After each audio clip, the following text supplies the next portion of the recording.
know it is not that way and believe, you are a saint. He fed them on manna. Now, manna is very peculiar stuff. It would melt in the sun, and yet they used to cook it by seething and baking. I would as soon think of frying snow and boiling icicles. But this manna had other peculiar qualities. It shrank to an omer, no matter how much they gathered, and swelled up to an omer, no matter how little they gathered.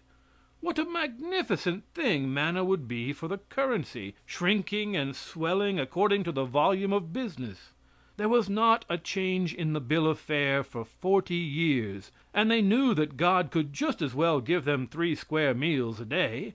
They remembered about the cucumbers and the melons and the leeks and the onions in Egypt, and they said, "Our souls abhorreth this light bread." Then this God got mad. You know cooks are always touchy. And thereupon he sent snakes to bite the men, women, and children. He also sent them quails in wrath and anger, and while they had the flesh between their teeth, he struck thousands of them dead. He always acted in that way, all of a sudden. People had no chance to explain, no chance to move for a new trial. Nothing. I want to know if it is reasonable he should kill people for asking for one change of diet in 40 years. Suppose you had been boarding with an old lady for 40 years, and she never had a solitary thing on her table but hash. And one morning you said, "My soul abhorreth hash." What would you say if she let a basketful of rattlesnakes upon you? Now, is it possible for people to believe this? The Bible says their clothes did not wax old, they did not get shiny at the knees or elbows, and their shoes did not wear out. They grew right along with them.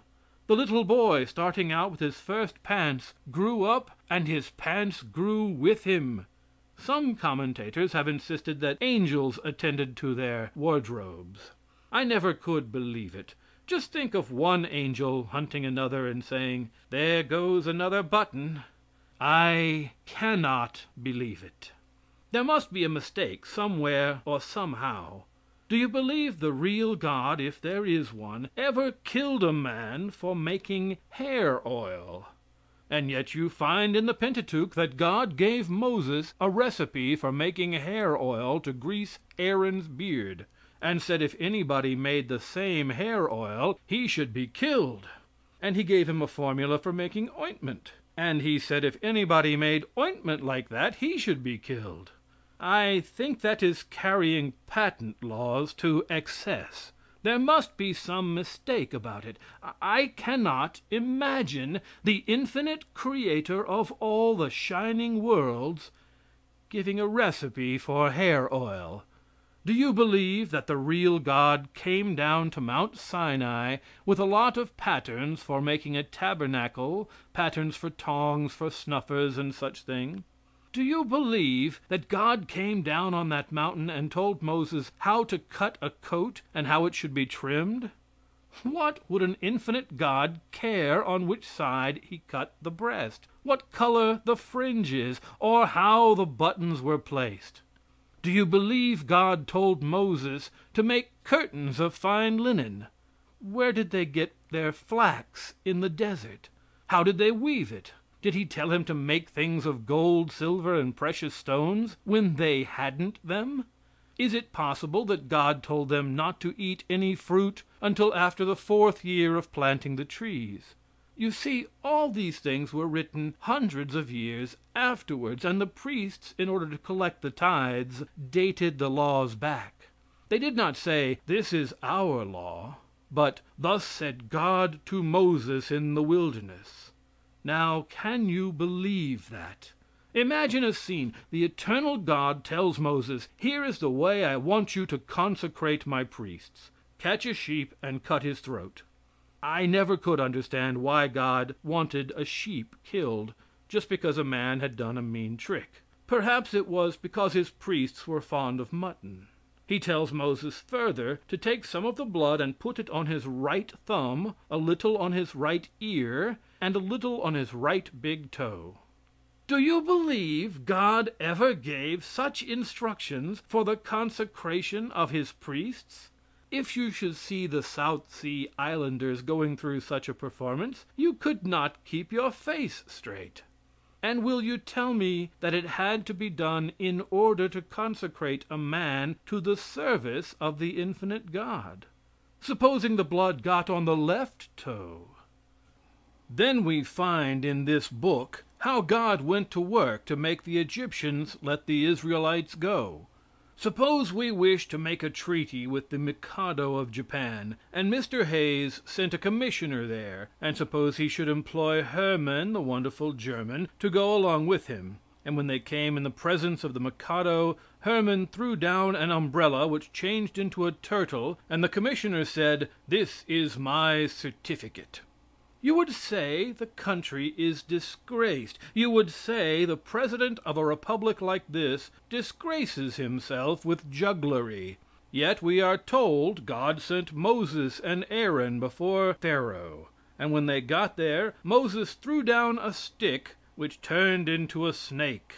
That God is a juggler. He is the infinite prestidigitator. Is that possible? Was that really a snake, or was it the appearance of a snake? If it was the appearance of a snake, it was a fraud.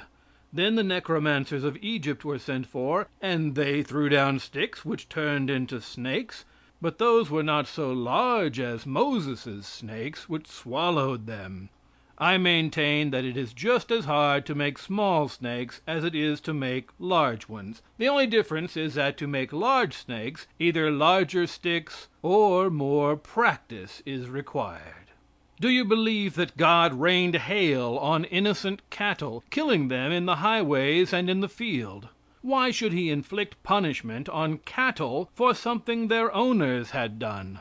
I could never have any respect for a God that would so inflict pain upon a brute beast simply on account of the crime of its owner. Is it possible that God worked miracles to convince Pharaoh that slavery was wrong? Why did he not tell Pharaoh that any nation founded on slavery could not stand? Why did he not tell him, "Your government is founded on slavery, and it will go down, and the sands of the desert will hide from the view of man your temples, your altars, and your fanes"? Why did he not speak about the infamy of slavery? Because he believed in the infamy of slavery himself. Can we believe that God will allow a man to give his wife the right of divorcement and make the mother of his children a wanderer and a vagrant? There is not one word about woman in the Old Testament except the word of shame and humiliation. The God of the Bible does not think woman is as good as man. She never was worth mentioning. It did not take the pains to recount the death of the mother of us all. I have no respect for any book that does not treat woman as the equal of man. And if there is any God in this universe who thinks more of me than he thinks of my wife, he is not well acquainted with both of us. And yet they say that that was done on account of the hardness of their hearts, and that was done in a community where the law was so fierce that it stoned a man to death for picking up sticks on Sunday.